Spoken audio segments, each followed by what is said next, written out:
Nous avons le plaisir de recevoir Randa Masso dans son exposition Roots of Wonder du 8 au 25 juillet.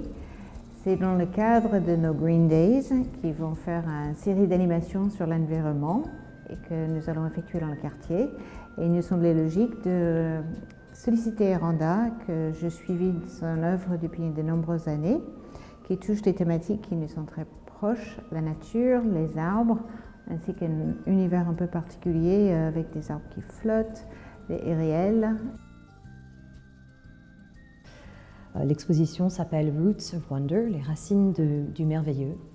Mon travail est vraiment basé sur l'émotion et sur le rêve. Je pense qu'on vit dans une période aujourd'hui où on a beaucoup été dans la sidération, une période assez difficile, particulièrement avec le Covid. On a aussi vécu des feux de forêt partout dans le monde, en Amazonie, en Australie, en Californie. Enfin, dans les deux cas, je pense que ça me donne envie de partir dans le rêve et d'offrir quelque chose du merveilleux. Et j'ai le plaisir de vous montrer un peu cette belle exposition aujourd'hui.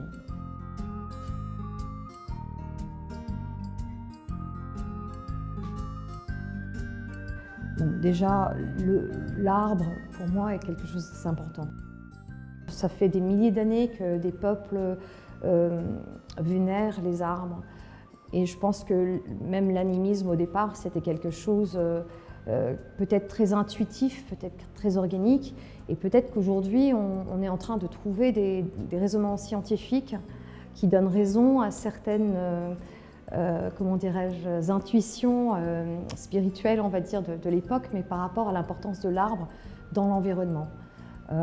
Et quand on vit en ville, souvent l'arbre c'est un objet en fait qu'on va planter, déraciner, bouger. Et donc les racines apparemment savent en fait déterminer par exemple s'il y a une matière polluante, néfaste, ou s'il y a une matière qui va être plutôt nourrissante, et se positionnent en fonction. Et je trouve que cette intelligence des racines, cette intelligence de l'arbre est quelque chose auquel on ne donne pas assez de valeur en fait aujourd'hui.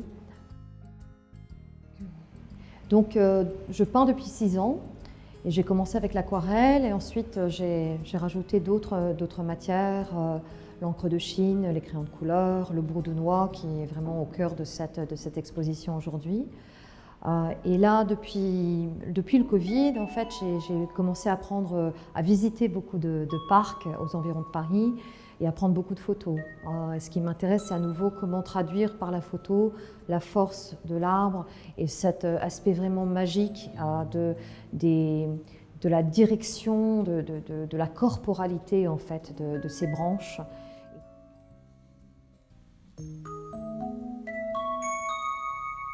Pour l'organisation du vernissage, j'ai invité deux artistes à me rejoindre. Une qui s'appelle Akinae et elle a découvert, c'est un agriculteur scientifique qui a développé un boîtier qui s'appelle la musique des plantes. Donc elle met une sonde dans la terre, une pince sur les feuilles. Ces éléments captent l'électricité des plantes et transforment par ce boîtier l'électricité en musique. Donc, ça a donné une musique qui était extrêmement zen et qui venait des plantes.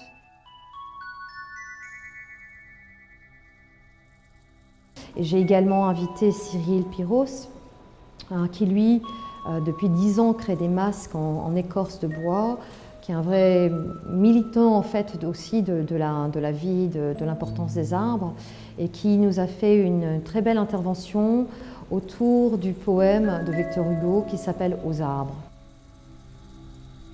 Arbres de ces grands bois qui frissonnaient toujours, je vous aime, et vous, lierre au seuil des autres sourds, ravins où l'on entend filtrer les sources vives, buissons que les oiseaux pillent, joyeux convives. Quand je suis parmi vous, arbres de ces grands bois, dans tout ce qui m'entoure et me cache à la fois, dans votre solitude où je rentre en moi-même, je sens quelqu'un de grand qui m'écoute et qui m'aime. Aussi, taille sacrée où Dieu même apparaît, Arbres religieux, chênes, mousses, forêt, forêt. C'est dans votre ombre et dans votre mystère, c'est sous votre branchage auguste et solitaire que je veux abriter mon sépulcre ignoré et que je veux dormir quand je m'endormirai.